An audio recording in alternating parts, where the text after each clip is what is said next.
Hey there. Subscribe to my channel. And also press this bell icon. بسم اللہ الرحمن الرحیم. معزز و محترم ناظرین و سامعین حضرات، السلام علیکم ورحمۃ اللہ. احباب ذی وقار، بحمد تعالی ہر مومن کی یہ خواہش ہوتی ہے کہ وہ ہر وہ صالح عمل کرے، ہر وہ نیک عمل بجا لائے جس کے بل بوتے پر وہ جنت کا مستحق ٹھہرے. معزز ناظرین کرام، رسول اللہ صلی اللہ علیہ وآلہ وسلم نے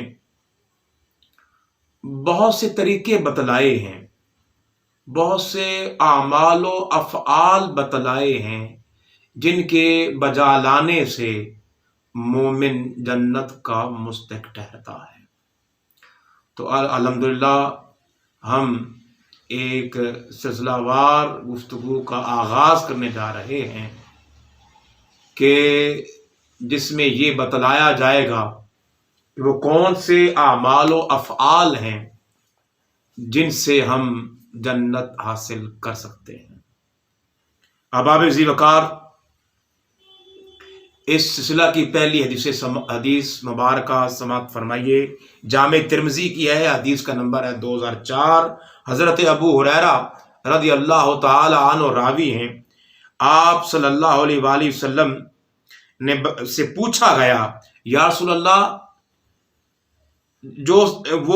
آپ ہمیں ایسے عمل کے بارے میں بتائیے جس کے نتیجے میں زیادہ سے زیادہ لوگ جنت میں داخل ہوں گے. تو کریم آقا نے فرمایا، تقوی اللہ وحسن الخلق. فرمایا اللہ کا ڈر اور اچھا اخلاق ایسا ہے جس کی وجہ سے لوگ زیادہ سے زیادہ جنت میں داخل ہوں گے. ناظرین اکرام، ایک اور موقع پر میرے کریم آقا نے فرمایا، اور یہ روایت مسند احمد بن حنبل کی ہے، حدیث کا نمبر ہے 2555. حضرت معاذ بن جبل رضی اللہ تعالی عنہ راوی ہیں. وہ بیان کرتے ہیں کہ رسول اللہ صلی اللہ علیہ وسلم نے فرمایا، جس شخص نے خلوص دل سے یہ شہادت دی کہ لا الہ الا اللہ، کہ اللہ کے سوا کوئی معبود نہیں، فرمایا دخل الجنہ، وہ جنت میں داخل ہو جائے گا. احباب ذی وقار، اسی طرح میرے کریم آقا صلی اللہ علیہ وسلم نے ایک اور موقع پر فرمایا. یہ حدیث سنن ابی داؤد کی ہے، حدیث کا نمبر ہے 3116. یہی راوی ہے، حضرت معاذ بن جبل راوی ہیں. فرمایا کہ رسول اللہ صلی اللہ علیہ وسلم نے فرمایا کہ من کان آخر کلامہ لا الہ الا اللہ دخل الجنہ. فرمایا جس شخص کا بوقت وفات آخری کلام لا الہ الا اللہ، یعنی جس کو مرتے وقت کلمہ شہادت نصیب ہو جائے، فرمایا دخل الجنہ، وہ ضرور جنت میں داخل ہوگا. اسی طرح میرے کریم آقا نے فرمایا اپنے مال کی حفاظت میں قتل ہونے والا شخص وہ بھی جنت کا مستحق ہے. حدیث یہ سنن نسائی کی ہے، حدیث کا نمبر ہے 4091. حضرت عبداللہ بن عمرو بن عاص راوی ہیں. میرے کریم آقا نے فرمایا من قتل دون مالہ، فرمایا جو شخص اپنے مال کی حفاظت اور دفاع کرتے ہوئے ناحق قتل کر دیا گیا، وہ جنت میں داخل ہوگا. اس طرح میرے کریم آقا نے فرمایا یتیم کی کفالت کرنے والا، یعنی جس شخص نے ایک یتیم کی پرورش کی، کفالت کی، اسے پالا. تو میرے حضرت سہل بن سعد راوی ہیں، اور یہ حدیث ہے صحیح بخاری کی، حدیث کا نمبر ہے 6005. میرے کریم آقا نے فرمایا انا وکافل الیتیم فی الجنہ ہکذا. فرمایا جو شخص ایک یتیم بچے کی پرورش کرتا ہے، کفالت کرتا ہے، فرمایا وہ جنت میں میرے ساتھ ایسے ہوگا جیسے یہ 2 انگلیاں ہیں.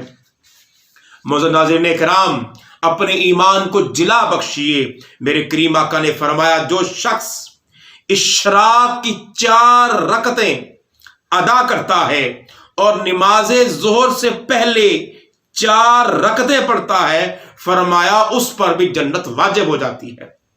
حضرت سیدنا ابو موسیٰ اشعری رضی اللہ تعالیٰ عنہ راوی ہیں، اور یہ حدیث مبارکہ ہے، السلسلۃ الاحادیث کتاب کا نام ہے، حدیث کا نمبر ہے 2349۔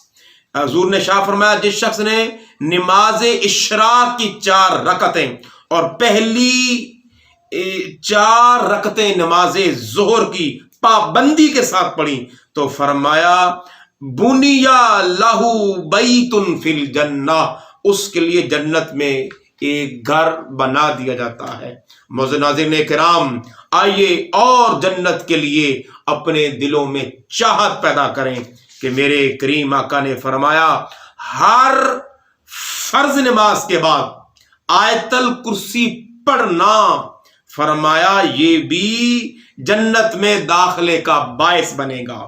یہ روایت ہے جامع الصغیر میں اور الطبرانی کبیر میں، جامع الکبیر میں، جامع الصغیر میں امام طبرانی نے اور امام ابو نعیم نے حلیہ میں اس کو روایت کیا ہے۔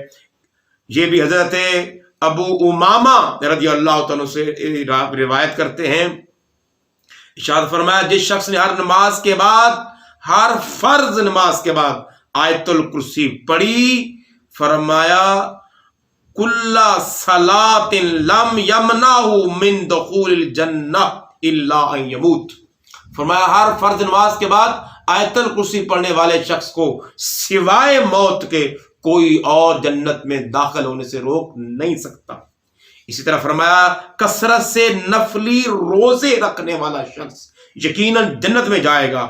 یہ بھی روایت مستدرک امام حاکم نے روایت کیا ہے اور جامع الصغیر میں بھی ہے۔ حضرت ابو امامہ راوی ہیں، کریم آقا فرماتے ہیں کہ حضرت ابو امامہ سے مروی ہے کہ انہوں نے عرض کیا اے اللہ کے رسول، مجھے کسی ایسے عمل کا حکم دیجئے جس کے ذریعے میں جنت میں داخل ہو جاؤں۔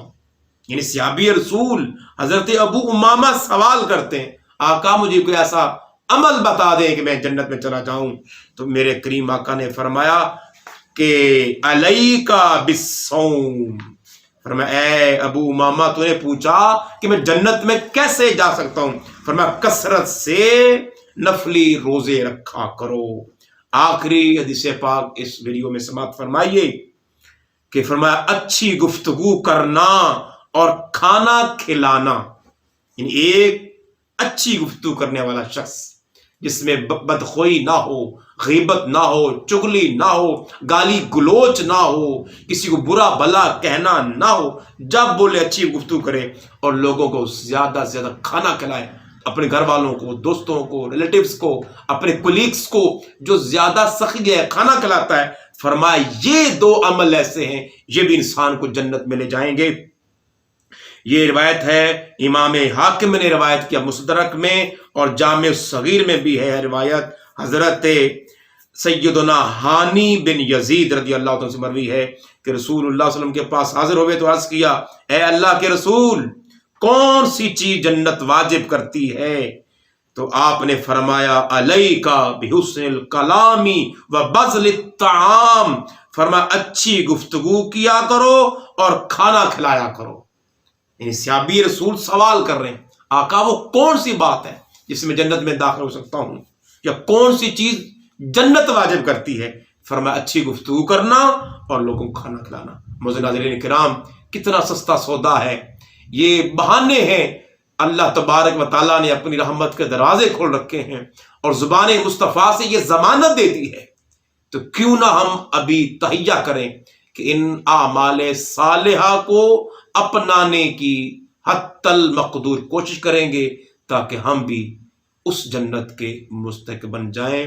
وآخر دعوانا ان الحمدللہ رب العالمین۔